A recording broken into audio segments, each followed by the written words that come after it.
And we are live. Live, motherfuckers! What's up, everybody? I'm Punk Shoe with Battle Axe Theater. This is my boy. Death. Just Def. He's just Def. I have nothing fancy.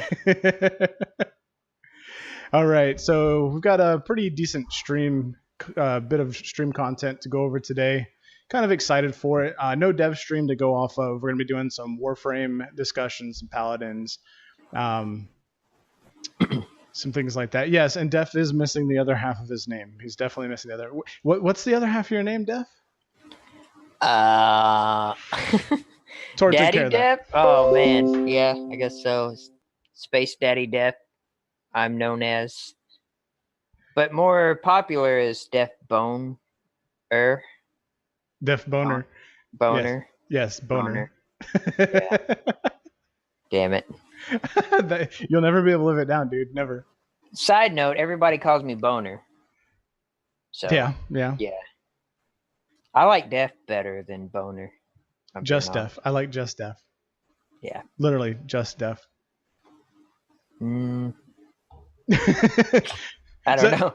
So anyway, rolling on with the content. So this week, we got a preview with the dev stream last week where they were talking about the Revenant coming out in Warframe on the dev stream. We talked about that a little bit in our vodcast last week, and we actually got him released midweek this week. Friday, I think. Yes, Friday. And he was released with a ton of bugs. Bugs in the quest, anyway. Yeah. So anyway, welcome everyone. We're going to talk about Revenant first. So I want to go over, we're going to actually have some live video, maybe, if I can make the whole OBS thing work. So we're going to talk about Revenant, talk about some of the build progress that I did. If you're watching this on VOD or over on YouTube, please leave us a comment. Let me know what you think about the builds, because I'll have a recap here, or an opinion, if you will, after I'm done discussing what the frame can do and tell you what I think about using the frame for a few hours today. So you have the stream pulled up, right, Def? Now I do. All right, perfect. I'm going to go ahead and let's transition into the frame so we can take a look at, see what he looks like here. This is your Revenant. He has a giant head. He is basically he is a Eidolon inspired Warframe. Basically, the story goes is that he was some sort of defender of the big tower that's there in Cetus, and got bored, I guess that's what it sounded like in the story, and decided to venture his way out into the plains, and somehow he was grabbed onto by the Eidolon, and when he emerged, he was slightly corrupted, and we beat his ass, and we now have Revenant as a Warframe. And Lotus talking. So there's Revenant. So the stuff I wanted to go over. Yeah, I have a lot of questions because, as you know, I have him cooking. Right. And you got to play him today. I did. I rushed him and put several formas into him just to make sure I've got some quality playtime with him. Even ran him through some various missions to see how he plays in different scenarios. And again, I'll tell you how I feel about all this here in a little bit. So one of the things. Go ahead. I hope it's good. I'm just saying, I hope it's good. I hope it's a good frame. We'll get to that. Okay. So I mean, if you want, we can actually. Let me just go ahead and kill the volume on the game to make sure that it's not interfering with anything. But we can run a mission too if you'd like to see how it performs with this particular build. So I know most of you watching probably already know how to get it, but for those people that are going to be catching up on this later or in the future that don't know how to get Revenant, I want to go ahead and discuss how to get him. The way you get Revenant is on CS. You asked Tor. I'm sorry. Go ahead. I guess you could. Yeah, you could ask Tor. Oh goodness, how laggy is this on stream right now? So far it's okay, I think. All right, I'm gonna get to Earth here and see how it is, because we are recording locally as well as broadcasting this live. Oh yeah.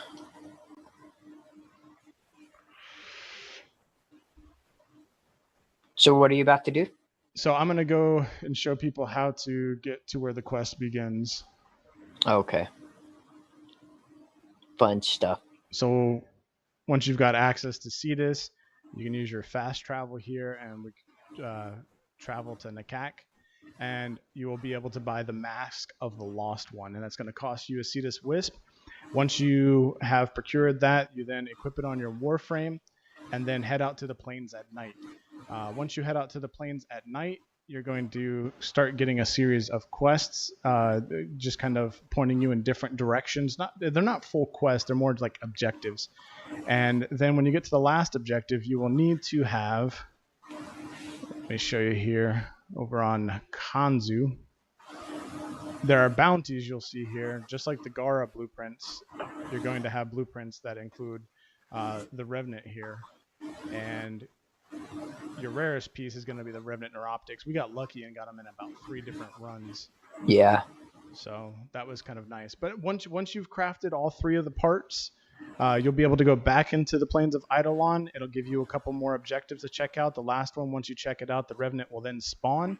And once the Revenant has spawned, you kill the Revenant, you get the blueprint, and then you can build your frame. And yeah, we got all 3 parts in less than an hour, I think. Yeah, it was we got definitely lucky on that Neuroptics. And yeah. Shout out to Tor for helping us with that and motivating us to go get that. Yeah. I didn't even know what to do if it wasn't for Tor. He is one of our resources in Battle Axe Theater. Our best, one of our best resources when it comes to Warframe. Yeah. So I mean, what did you think though? All right, so this was a little bit further down the bullet points, but since we already talked about how you get him, I probably should segue into this part here. What did you think about what they did in terms of how they got him to us? Because, you know, with Gara, we had to go do an entire quest chain, and with every other Warframe, for the most part, there's an in-depth quest chain for that not every Warframe, not the ones that drop from bosses, but the ones that are current and then attached to quests. Do you feel like they should have given us a quest and given us more information about him, or? I enjoy the quests that they normally give us, like Right. Heart Arrow and the Sacrifice. All that was fun. I feel like this is just an easy way, which is, I guess, kind of cool. But I felt like it was the easy way. You know what I mean? Right. Like, I don't know. I had mixed feelings. A whole quest line would have been cool, but at the same time, it was quick and easy, you know? Yeah, I mean, they definitely made it easy for us to obtain the Warframe. I would have liked at least something where we had to do a couple quests out in the Plains of Eidolon that gave us more background. Like, I understand with what we did get, the objectives. It was kind of like a mini quest where we talked to Nakak and they were, you know, told us a little bit about the visions and they saw this Warframe and it was a protector, and he didn't have any fear anymore, and because he didn't have any fear anymore, he went out and decided to fight some Eidolons, or go out and fight the Eidolon, and the Eidolon got a little bit of a grasp on him, and then so on and so forth. I think there's just so much coming out this year in Warframe that they're just like, let's just have go to the plains, talk a couple of times, and just give them a new frame. Fair enough. And I think go ahead. Fortuna's coming out, Railjack. We got another frame coming out soon, right? Yeah, Garuda's dropping with Fortuna. Yeah, I mean, I don't know. I think that's what they did. I think they kind of took the lazy way out, but they did us do justice by giving us a little bit of story to give us some sort of background behind the Revenant. And there's always that opportunity to go back and revisit it with some sort of more extensive quest too. Yeah.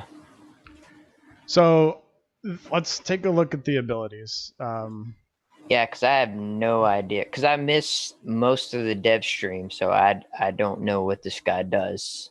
Gotcha. Yeah, I mean, I know it's something with life stealing. That's about it. So I didn't really know what his other abilities did. I knew he had a defensive ability. I knew he had a life stealing type ability, and I knew he had the spin to win, because that's something they talked about on several dev streams, that they had talked about it being like It was a joke because everybody spins the win with memeing strike. So they're like, we just implemented spin to win just because. So there's that. So you've got Enthrall here, and we can read those abilities for those watching on a mobile device. Maybe it's too small. Enthrall converts the target into a zealous thrall. Thralls turn to their allies and enthrall through damage. So basically, when you enthrall an enemy, it turns around and shoots more enemies and enthralls them as well. On death, they disintegrate into a damaging pile of energy. The Thrall horde remains under Revenant spell until the ability runs out.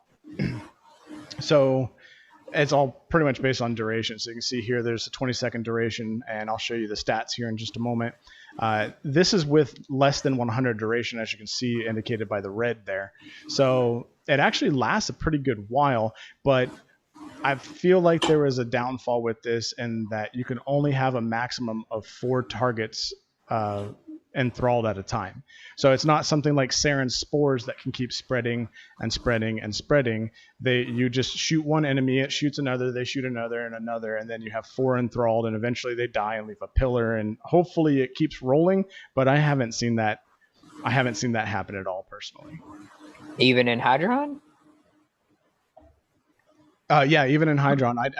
Hydron, Onslaught, some missions with a fist that I tried. I didn't see it being all that great, and I'll talk more on that when I kind of do a review of what I think of the class. And like was just said in chat, Nerdfu, 4 is not a horde, and I agree with that. 4 is not a horde. I'd like to see it capped at like maybe 12. You know, like when you summon your undead with Necros, I'd like to see you summoning, you know, at least be able to enthrall up to 10, maybe 12 enemies at a time to kind of see a chain reaction. So you can cast it 1 or 2 or 3 times, maybe cast it every few minutes, and, you know, see the effects of it kind of trickle down while you're doing other shit, right? All right, so his second ability is a defensive ability. It's called Mesmer Skin. When you start off, it has 2 charges, then 3 charges, and so on and so forth, until it comes to a base of 6, I believe it is, and it'll be increased by power strength. Become enveloped in sentient energy, redirecting damage and stunning all those who dare to attack. Stunned enemies can be enthralled at no energy cost. So when you put this up, they shoot you, they take damage back, and then it stuns them, which is affected by duration. And then while they're stunned, you can use your number 1 to enthrall them at no cost. It doesn't cost any energy, which is nice. So if you don't want to run some sort of heavy efficiency build, you don't have to. Oh, my bad, Will. Nerdfu. But yeah. Sorry. So the Mesmer Skin's kind of cool because it's like one of your typical defense abilities, like Rhino or Chroma. In this instance, it reflects the damage back. But what I've found is it has single charges. So if you get an enemy like a heavy gunner and they shoot you, it's just like tat tat tat tat tat tat tat. There's no like Nova, for instance. If you get near an enemy, it'll shoot one of her little balls off and hit somebody, and then there's like a built-in delay before it'll hit another one. So you can't just run into a room of 6 enemies and it's just going to launch off 6 orbs and kill people or hit people. So in this case, if you take and I believe I have 16 stacks when I use it. If I get shot 16 times, that ability's over and I got to recast it, and that can happen in a matter of seconds. Yeah. But I do like how they kind of made them interact, so that way if they are stunned, you can enthrall them at no cost, which would allow you to run like negative efficiency if you want to focus on like a different style of build. So that's kind of basics. Did you go heavy duration on this build? I actually went negative duration, and I'll show you why here in just a moment. Okay. And then we've got Reeve. And we're not talking about Reeve if you're part of the Battle Axe community. We're talking about Reeve, the ability here. Reeve allows you to dash through enemies as a wall of sentient energy, leeching shields and health from any encountered enemy, basically. And for enemies that are enthralled, it is enhanced for when you hit them. I don't have the percentages pulled up right now, but if you hit an enthralled enemy, it drains more health and shields. Pretty cool ability, and it kind of ties in. It's got a cast time, like a brief cast time that can be altered by natural talent. But when you are using Danse Macabre, when you use it, you are able to basically cast it instantly, right? So if you're using your number 4, you can take your number 3 and just instant cast it, and it allows you to move and traverse through the map a lot easier, because when you are using your number 4, you're actually slowed, so you're moving very slowly.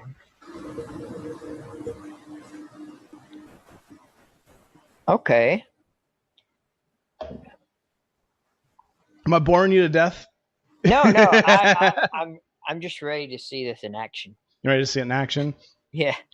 Well, we'll get there. I want to kind of cover it like in a little bit more of the back end stuff. So when you see it in action, I appreciate that, nerd. And the last one, nerd, you're just a nerd. the last ability, the Macabre ability here. I'm not going to read the bullshit here. Let's just cut to the chase. Okay. You spin out these laser beams out of one of your arms. So the ability is never full radial. It's 1/2, or it's really more than that. It's about 2/3 because they kind of come out at an angle. So when you spin around, yeah, it kind of is an axe. Oh, gotcha.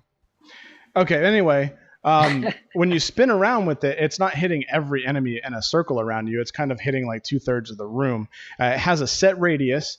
And I did a bunch of testing today, and I could not, for the life of me, understand where range would fit into this. Because you can see here that you've got a radius and a boosted radius. And that's the cool thing I'll talk about here in a second too. But the radius affects the beams. So you have a beam that's, yay big. And then when you enhance it with range, it just gets a little bit bigger.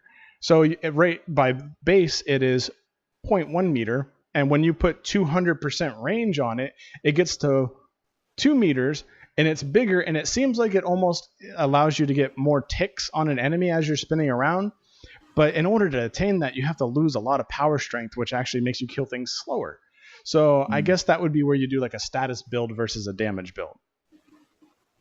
So I'm curious to see what build you went with. Well, let's go ahead and get into that, and I'll tell you why I did that. So there's a couple builds here. So you can see here I was testing a massive range build. I did like a hybrid build here that's got range, strength, max efficiency to maximize the time of our number 4. And this is the one that I played with the most, that I kind of enjoyed here.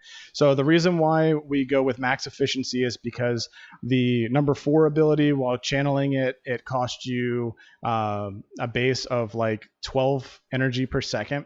When you run max efficiency, which also reduces your duration slightly, it allows you to channel it and keep channeling at 3 energy per second. So it's relatively efficient. Okay. And all right, so let's just cut to the chase. My opinion on this frame, I want to say it sucks. I really do. But then another part of me says, you know what? For what it is, it doesn't really suck. It's pretty cool. But at the same time, I just can't see where it would have its use. Like a Gara, like Korra. Hey. What's up? Hating on Gara again. There's just certain frames that I don't see beneficial in group play. But Agara is excellent by herself. Agara is excellent, or Korra is great by herself. Frost is great by himself. But in group play, they have very specific scenarios where they're useful. If you're doing some sort of defense mission, a Frost is useful. Agara is somewhat useful. Yeah. If you're doing something stationary, Revenant is somewhat useful. But if you're doing something where the mobs are not coming in mass and they are all through the mission, you're going to get maybe 1 or 2 enemies and you're moving slow. But is he fun? Like, can you dive into doing some relics and whatnot and have fun with him? Fun? Yeah. I mean, that's subjective, right? I mean, fun is, yeah. Do you like the way a melee weapon feels in your hands? Yeah, it depends on your play style, Right. So let's. I'm a little bit choppy on my end, and I apologize for that. But let's go and do. Man, I'm real choppy. Let's go and do a Hydron. Now, I built for max duration. I do run a prime flow. How that gets restored, I originally was running a rage mod, but the rage mod wasn't effective because if you pause this video, if you're watching it on a VOD, you'll see that he has very high shields, right? So if you can't take health damage, rage mods won't work, right? Since rage is, woo-wee, look at that lag. You are choppy, my friend. Is it bearable? I think it'll get the point across. Goodness, yeah. So this is a hardware issue. I apologize. We are recording this live, as well as streaming it and trying to play the game all at the same time. So the system's under pretty heavy load right now. So this is our spin to win. Oh. And it is really choppy, and I do apologize. I'll have another solution up for the next time we decide to debut gameplay. Do you see it kind of just like murders enemies, right? Like it just tears them apart. And when you're running max efficiency like this, you can just keep doing it and keep doing it and keep doing it. I literally went 10 waves of Hydron without turning off the ability. Really? Yeah. 10 waves? 10 waves. And you never stopped it? Never stopped it. Just walked around and picked up energy orbs. So basically what you're limited to here is spinning around in circles. That's how you're going to do your most damage. And of course, we get a stalker when I'm laggy as shit. So you spin around in circles, and then you can use your number 3 to kind of move through enemies. And that's pretty much the gist of it. You can't use your number 1 or 2 while you're in this form. So you can use your number 3 to go through enemies and absorb health. Oh, that's cool. So you could go like make a sandwich and hit number 4 and be good. Not gonna lie, probably. Okay. Oh, and that stalker disabled my abilities. Oh. Yeah. Good thing you didn't go make a sandwich. Yeah, good thing I didn't go make a sandwich. Yeah. But I mean, what are your thoughts so far? What do you think? I mean, does this look fun? Kinda, yeah. I think it looks fun. Then again, it's going to be different when I'm trying to utilize him in a group. You know what I mean? Right. My issue is that you can't give him more beams to make it a full circle. It doesn't penetrate walls like a lot of other abilities do on AoE frames. So he's not a full AoE frame. It does have punch through, so it will punch through an enemy that is standing still. So if you have one enemy and another one behind him, it'll go through them and hit them. And as you can see, I'm doing like 2k damage, and it also acts like a chroma shield where when you get shot, it absorbs damage and it makes the beams more powerful. So, you know, there is that. It does allow you to it kind of scale in a sense, as long as you're able to absorb the damage. So in higher level missions, you're going to be doing more damage. But I mean, an Ember is not going to be restricted by walls. An Octavia is slightly restricted by walls, but the little roly-poly balls moving around. Saren is definitely not restricted by walls. It's just going to keep bouncing that around. So Equinox is the same thing. It just ignores walls. So there are frames like Mesa and Korra and things like that do have to adhere to general physics. Walls do matter. Line of sight, all that. Yeah, but I don't know, dude. I'm kind of excited to play it. I will say that I had a lot of fun leveling it up. As soon as you get to level 10, you can come in here and just wreck face with this. And with max efficiency, if you've got fleeting expertise, if you've got streamline, you can come in here and turn it on, and even at 70% power strength, which is what you end up getting if you rock an overextended or anything like that, it still is super viable. And I mean, literally, you see mobs walking up to the door and just falling over dead. I mean, and I'm not even doing anything, right? I'm sitting here, my hands are here. I'm not doing it. I'm watching it just like you are. Yeah. Wow. It's kind of crazy. And we're just How's your range on that? It's 50 meters and it's static. It doesn't change. You cannot affect it with range. And that was one of the issues that I had with it is you can't enhance it. You can't make it. The only thing you can do is make it stronger. And when you've got a Saren running around or an Equinox running around or even an Octavia that is absorbing the damage and sending it back out to the enemies, I mean, there's lots of frames that are going to out damage you and do a lot more. So you've got to have something to offer the group. And if you're building for this ability, you're building for this ability. You're not doing any additional support type mechanics. One thing I will say that I think is you were top damage on that. I was, yeah. Yeah. Mm-hmm. Just pointing that out. Go ahead, though. But I think it has potential, but there were some missed opportunities there. I think I would rather have number 4 do a little less damage and allow me to use my Enthrall while I'm in that form, right? I mean, that would be cooler if you could use your other abilities, right? Yeah. But I mean, you can't, which sucks. So, I mean, so my opinion on this. I think the frame is fine. I think it is okay. I think it's going to be difficult to find a situation where you'd rather take this frame than a Mag or an Equinox or a Saren. But you know what? It's kind of fun, and I want to figure out how to make Enthrall work. I think you know how it is. They're going to release a new frame, and then over the next week or a couple weeks, there's going to be changes to it, right? Right. Mm-hmm. So I'm hoping they add something to the Enthrall to make it more worthwhile.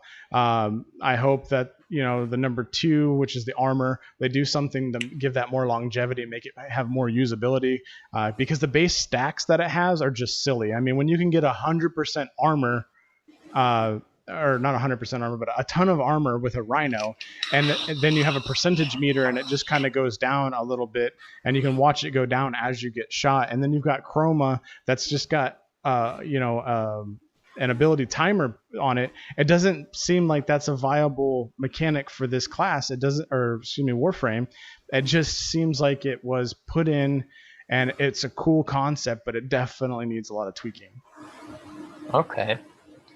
What weapons were you running on this frame? So I'm running, I ran the Super Vandal on this because of the issue that I was talking about, energy. There's a Vandal, an Entropy Burst mod that you can get for the Supra, and it allows you to, it's like the other Syndicate weapons, as you kill enemies or enemies get killed, you get experience or affinity. The meter goes up and it bursts and it gives you back 75 energy, so it helps keep that energy pool full. Oh, okay. But look at this though, dude. All I have is 1 redirection on, and I have 1,600 shields. Damn. Look at this crap. Okay, so you don't even have a vitality on, do you? No. Redirection's the shields. Vitality would be the health, and the only reason we didn't enhance that is because it's not one of his better stats. So this is where I would run a vigor. And Tor and I were talking about this, and thanks again, Tor, and shout out to Tor for helping me with this build. We were talking it over and kind of getting some ideas of what to run. But yeah, I mean, sorry, I'm trying to show you guys what I was telling Tor about earlier. Look at those shields right now. 2,340 with a regular vigor. Now, if I had a primed vigor, those would be quite a bit more. I would have close to 2,800, 2,900 shield with a prime vigor, and then of course the additional health as well. Damn.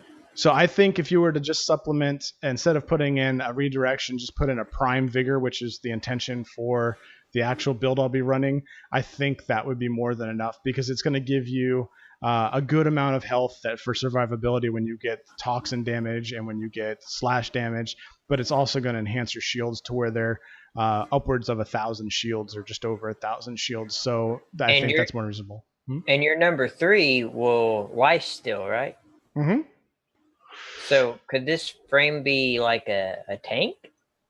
Right. Right, and I think that's how they intended it. Is you can build for that. But here's the problem I had. So when you look at the ability here, it says specifically in there, dash through enemies as a wall of sentient energy, leeching shields and health from any encountered, and enhanced for thralls. So when you go through the enemy, you're supposed to leech it. To me, leeching means you take that from them and give it to you. But right. I'm not seeing any evidence of that. And I think that's how it's intended to work, but it doesn't seem to be working. It's either that or I'm taking more damage than I'm absorbing from people. But the health drain and shield drain is 40%, which tells me that I should be doing 40% of that enemy's health and 40% of that enemy's energy. I don't see that for one when I'm running in the Simulacrum, so I don't see it pulling 40% off. So it's being modified by armor or something. And then on top of that, I don't actually seem to be getting any of that back when I'm running in the Simulacrum or in a real scenario where, my energy has been reduced or my shield has been reduced and I need to get it back. And I do a reave through them and I don't get them back. And the way it works is if an enemy does not have shields, you will not get shields back and it'll just drain health. So, but I was doing it on Corpus units and I wasn't seeing any benefit. That's kind of disappointing. But I will tell you that it feels fun as hell. The frame is a little janky looking. I hope they come up with some new helmets for it. I haven't had the opportunity to put any armor on it, but outside of the big dickhead, I kind of like it, dude. It's like they put Rhino's crotch on this dude's head. I mean, you're not wrong. Oh man, now I'm never gonna look at him the same. Thanks. But he does have a helm, so just so that way you guys are aware, we can change his helmet, which does look a lot cooler. It almost looks like Limbo's top hat mixed with, I don't know, some sort of scorpion. Yeah. So it's a start. It's a start. So that's the footage I have. I'm going to go ahead and go back to cam mode because reduce the load on the stream a little bit. But what did you think? Honestly, it looks fun as shit. That could be because it's new. I don't know. Well, that's the thing. It is. It's fun to play, and there's a lot of shit that's fun to play around with in this game. Yeah. But when you drop a brand new Warframe, I'm looking back at Gara, and I'm looking back at Korra, and I'm looking at this Warframe. This is like a track record for frames that have been coming out that perform worse than previously released frames. Yeah, that is true. I mean, I guess it could be the opposite, like Paladins, where when every time a new champion comes out, they're super overpowered. And that's the same for Overwatch, which I want to talk about here in a minute. But why don't we go ahead and do that? Why don't we talk about? I know you had some thoughts on Paladins, right? Well, I just been playing the new game mode. There's a new I don't know what you would call it, patch out called Dragons something. Dragon's Call, and there's a game mode called Dragon's Key, and it's basically soccer. You have I believe it's 4 versus 4, and you got to get it's a big old ball, and you pick it up, and you got to go take it to the enemy's base. Okay. So it's actually really fun. Tor just said Lunaro. It's the way. Yeah, that's what he said earlier too, and I was telling him about it. Yeah. It's basically that, but you don't get to bullet jump. You can't use any abilities as you do it. So when you have the ball, you can't fire or use any of like your class's abilities for movement speed or anything like that? You can shoot, but you can't use any of your abilities. Oh, that blows. Yeah, but it's real intense and it's really fun. But yeah, I was just going to talk about comparing Overwatch to Paladins. All right. Well, just real quick, I want to interject here before we move on to that.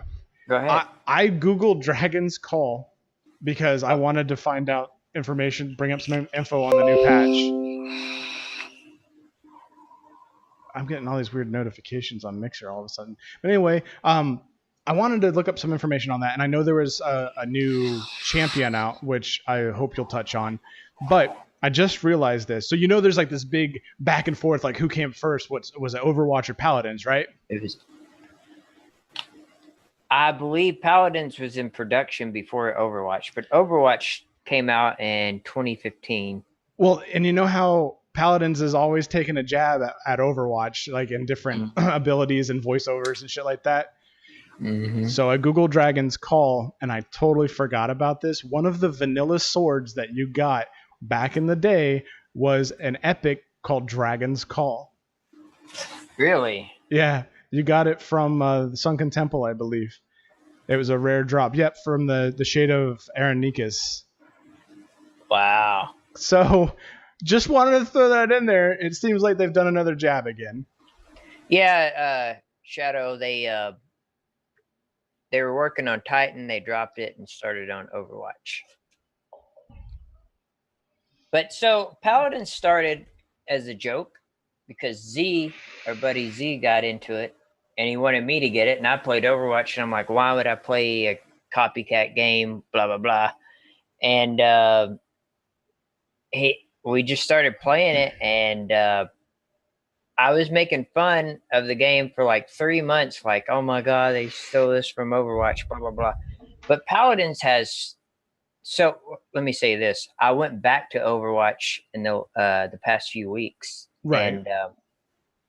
And I was enjoying it because, let's be clear, it's Blizzard. The maps are way bigger. They're more immersive. There's no lag. There's no bugs. I mean, it's Blizzard, you know. Right. And the characters look cool and more iconic. But I don't know how many classes Overwatch has, but I know Paladins has 38. I believe it's 38 now. That is way more. I think Overwatch is somewhere around 14 or 15 classes versus 38 on Paladins. That's getting like league level right there, dude. That's a lot of champions. Which is fun. Which is awesome for me because when I get on Overwatch, I don't know what I'm going to play. I'm like, well, I played everything a million times. I don't know what to play. Right. And I have trouble choosing what role I want to do. Paladins is like, I got options, you know what I mean? Like, yeah. I mean, Paladins may have copied off Overwatch. I don't know enough research to do all that. And I plan on coming out with a video comparing the two games in the future. I'm looking forward to that one. But the verdict's in, man. I like Paladins more, and people are gonna shit on me for this. But I really do. First off, it's free. I never spent the dime on the thing, and I have every character in the game by gold, and I still have like 150k gold to spend on whatever. And go ahead. I just have way more fun on Paladins than I do Overwatch. So, I mean, is it the fact that you didn't have to spend a dime on it and you were able to unlock everything just through regular gameplay because you enjoyed the game, or is there something about it? That's a plus. I just like.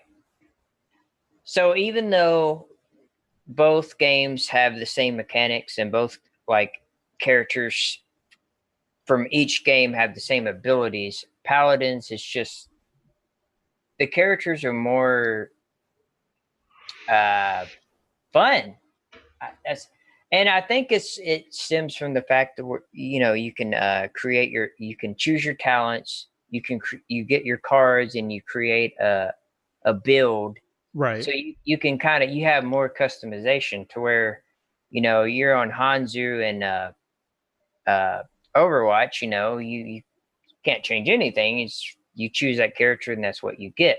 Wait, so in Overwatch, you don't have any customization at all? You just have a champion or character, and then just the abilities? You don't get to modify how it plays or anything?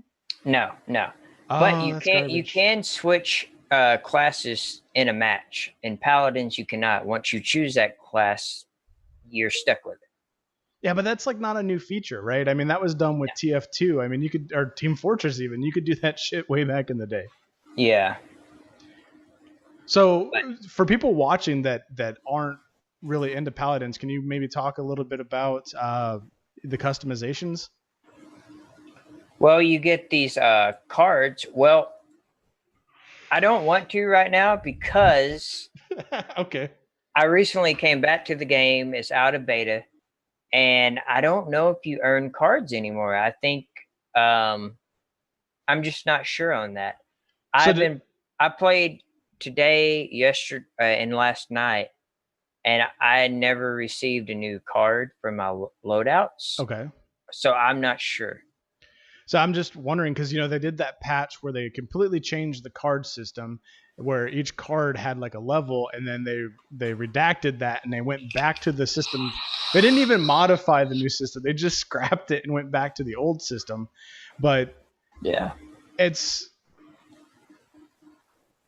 I'm not sure if you are watching me in real time and you're watching, you can click. There's the little cogwheel there that says low latency. You can uncheck that, and you'll have a little bit more of a delay, but it should not freeze or chop or anything like that. So if there's any time that the video drops for a second to catch back up, it'll be consistent, and you'll just lose a couple pixels here and there. Low latency mixers, I forget what they call it, but the real time conversation, it's a little bit more resource heavy, I guess is what I'm trying to say. I'm sorry. We're having issues. Yeah, there was a question about whether or not Mixer has issues with certain browsers. Oh, okay. But yeah, that is something that you will see with their real time chat, is that sometimes if a packet gets lost, or we're streaming up at like right now we're at like 4 to 5K bit rate, and somebody doesn't have room for that and they're experiencing latency, they may have to reload the browser. Okay. Well, I want to answer your question. Yeah, please. I don't mind paying for a game, and then you have that game forever. Like, I don't regret buying Overwatch. Right. Versus the completely free to play model with Paladins. Paladins doesn't look as good. It may not play as good. I've had issues with it for the first time recently. I know Z's had issues with it. I mean, but it is free.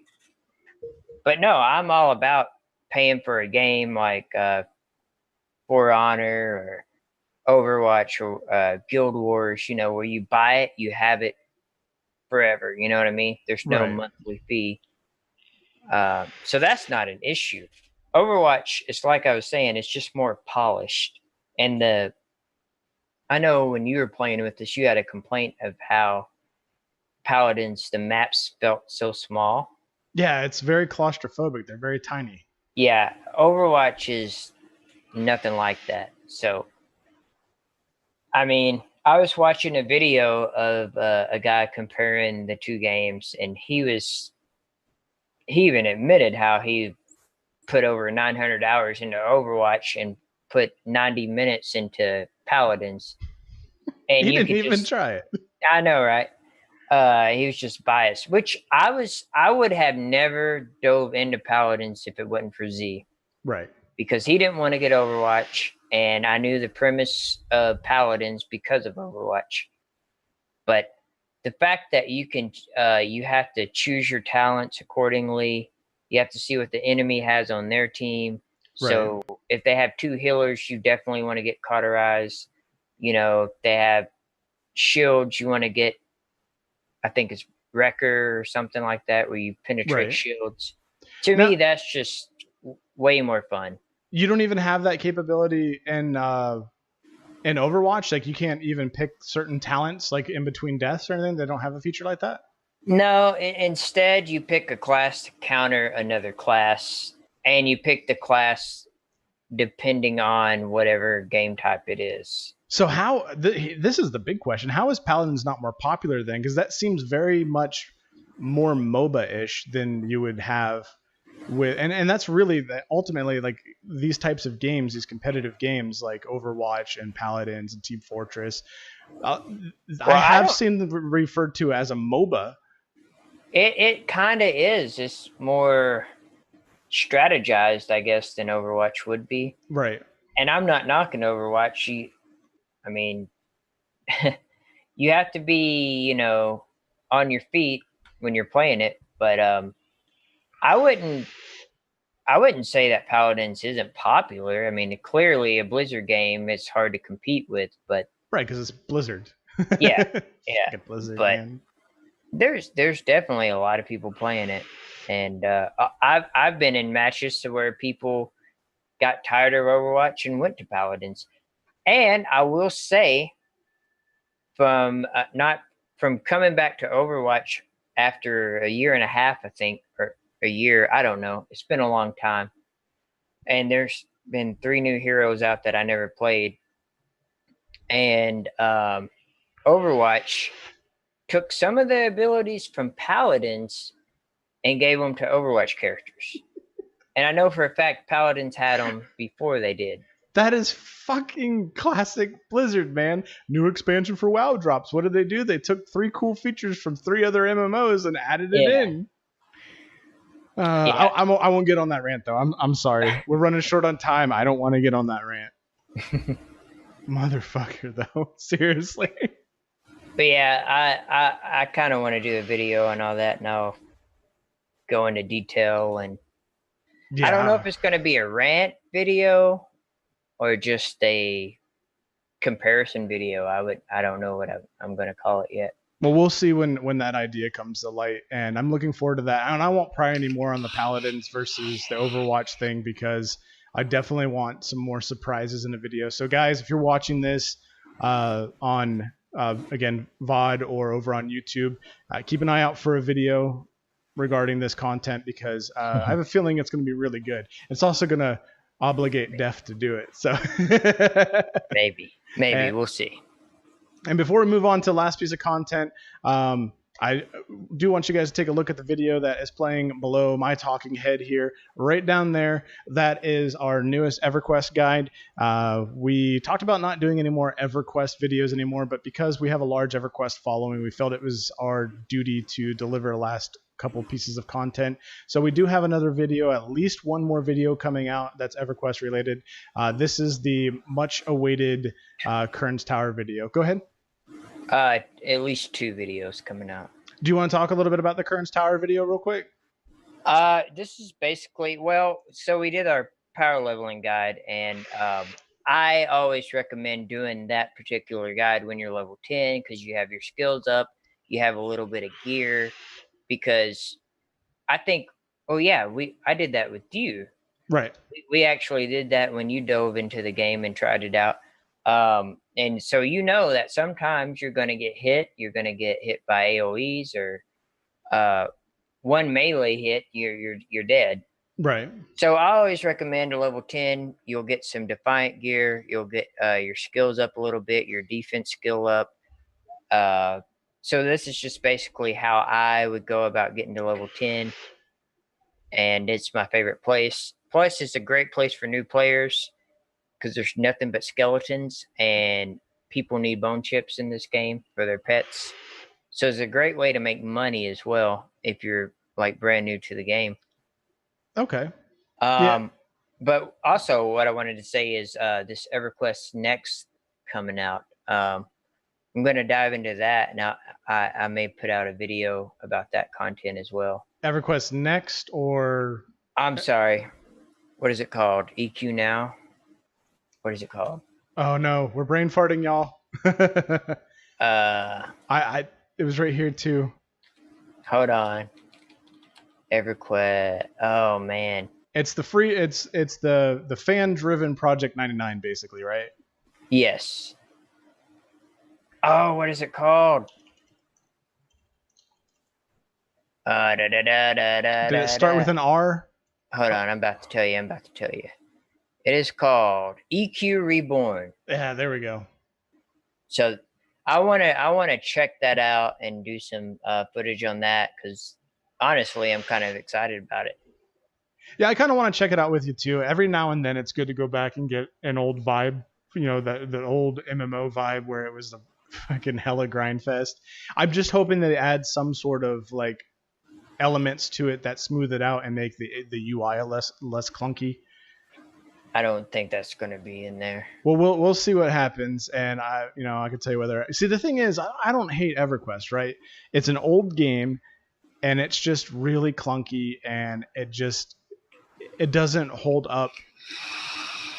I got to backtrack there. I won't say that it doesn't hold up after all these years if you've got the nostalgic vibe, just like I would. While you were playing EverQuest, I was playing Final Fantasy 11 online on the PlayStation and on the PC eventually. So, if I went back and played that, I would have that same feeling that EverQuest players watching this that have gone back, people that are likely watching these videos and having their friends watch them, I would probably have that same feeling. So, but it's just right now it doesn't hold up for me because I don't have that attachment to it. Yeah, well, it is a time sink. Right, exactly. That's the thing. Like with WoW, you can jump in, you get right to what you need to do. It's just old school, Ultimate Online, EQ, Final Fantasy. You're looking at 30 minutes to even get to where you need to go. Yeah. So people just aren't into the whole time sink anymore. So yeah. Speaking of games, some people are. I'm not hating on it. Well, I mean, Warframe itself can be a huge time sink if you let it be. Most of these games have some sort of grind mechanic, right? Yeah, but in Warframe, it's so fast paced that if you do something that's 10 minutes of Warframe, you're like, damn, that took forever. Yeah. You know what I mean?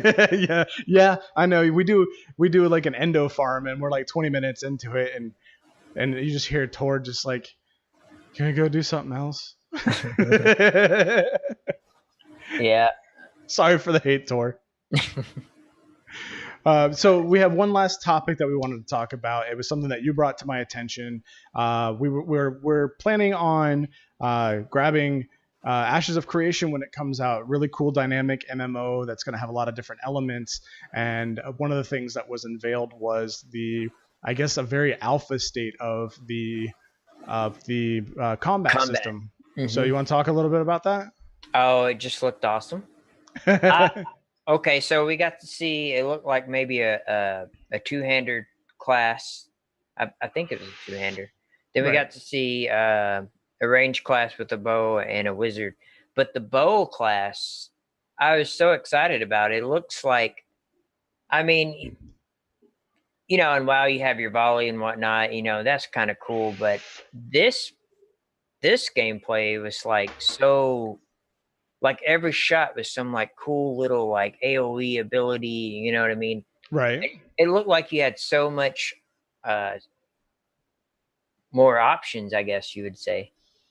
I thought it looked like somebody took Warframe, and this was even referenced in the video. They referred to it as being similar to Warframe, but I won't say that it was identical. I will say that the combat was definitely more of an ESO. So it's like they took ESO in one hand and took Warframe in the other, and they smashed them together, and that's what we got for the combat system. And they did mention that it is very early alpha. It is like the first iteration of the combat system, so it will change. But I'm really excited to see that it is going to have a non-tab based option, but there also is going to be a tab target combat system as well.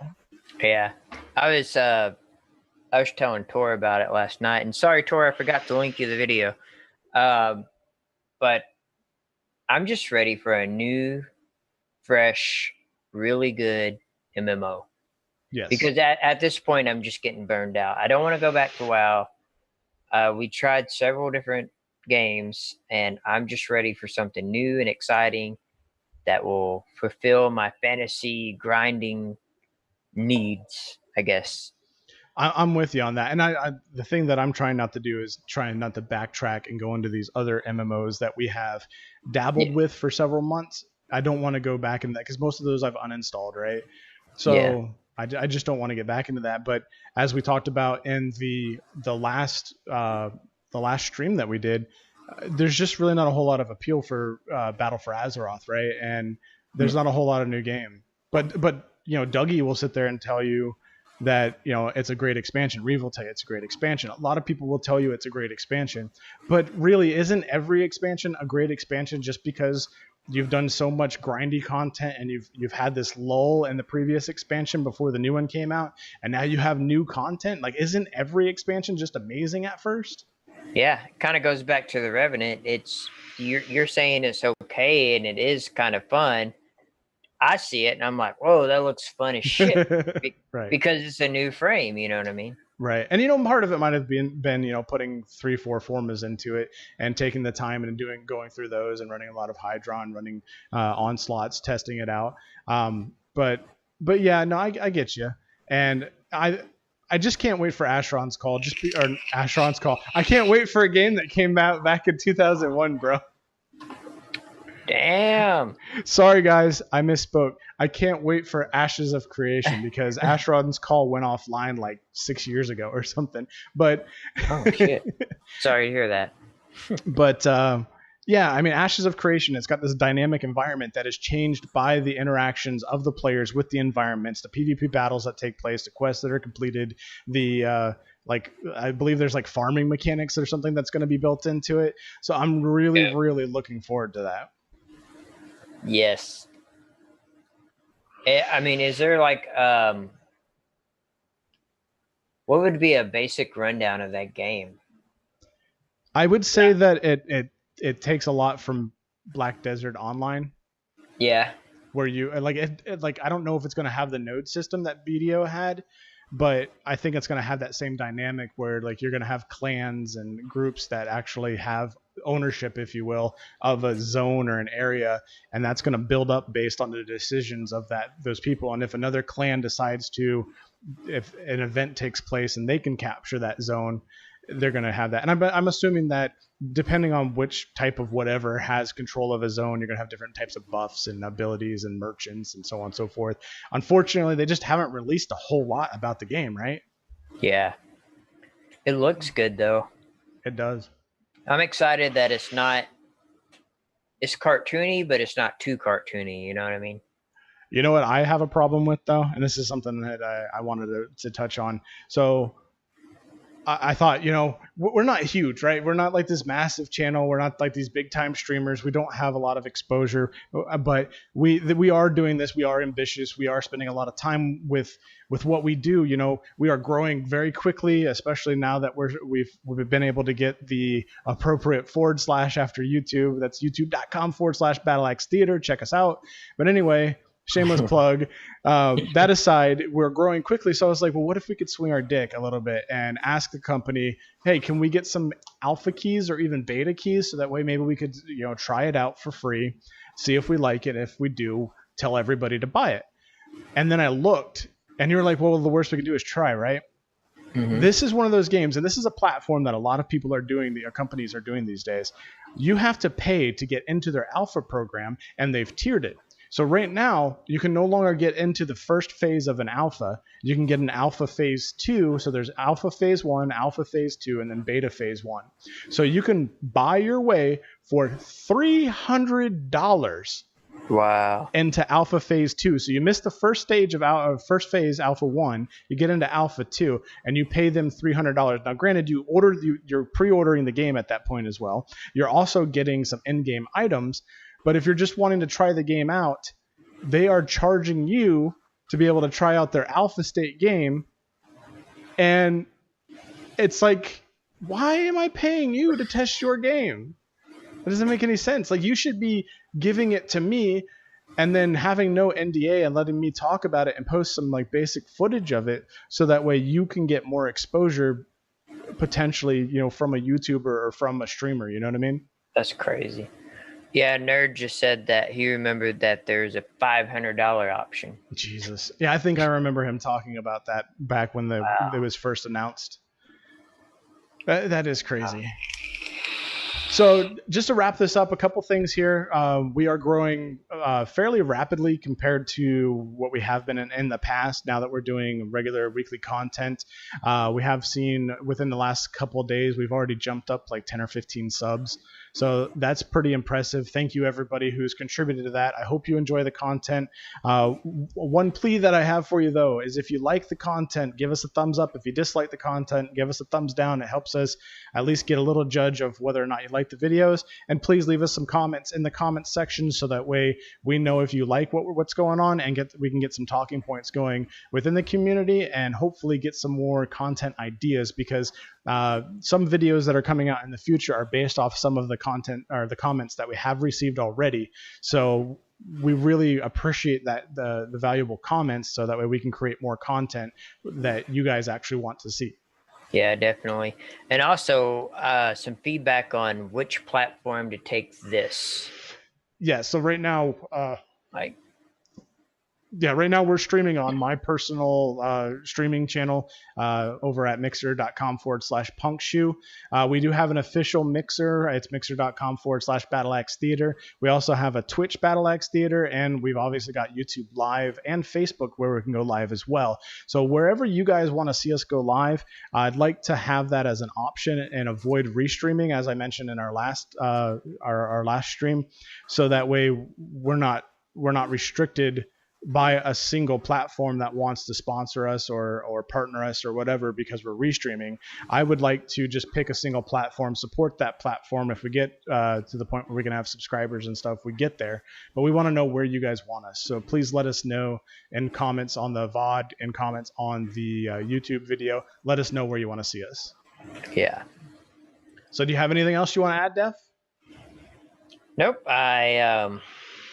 I got 2 EQ videos in mind, and then obviously the Overwatch versus Paladins video right coming out. But that'll probably be next month before I get to that one. But and our first Warframe video is launching next Friday, right? Yeah, you're handling that, so that's the plan. All right. Well, I'm good. You good? I'm good. All right. Thanks, everyone, for tuning in. Again, make sure you check us out on our various platforms. If you're watching this via VOD, check us out on YouTube, where we've got pre-recorded content. It's great content. If you support us, be sure to follow, be sure to like, subscribe, whatever, all that good stuff. Comment. And comment, please let us know and share with your friends, so that way, we love it when we can reach out and get to other people and introduce them to our content and get more feedback. And it's just going to help us grow in the future. But until next week, I'm Punkshoe with Battleaxe Theater, and this is Death. It's just Death. Just Death. All right. You guys have a good night, and we'll catch you next week.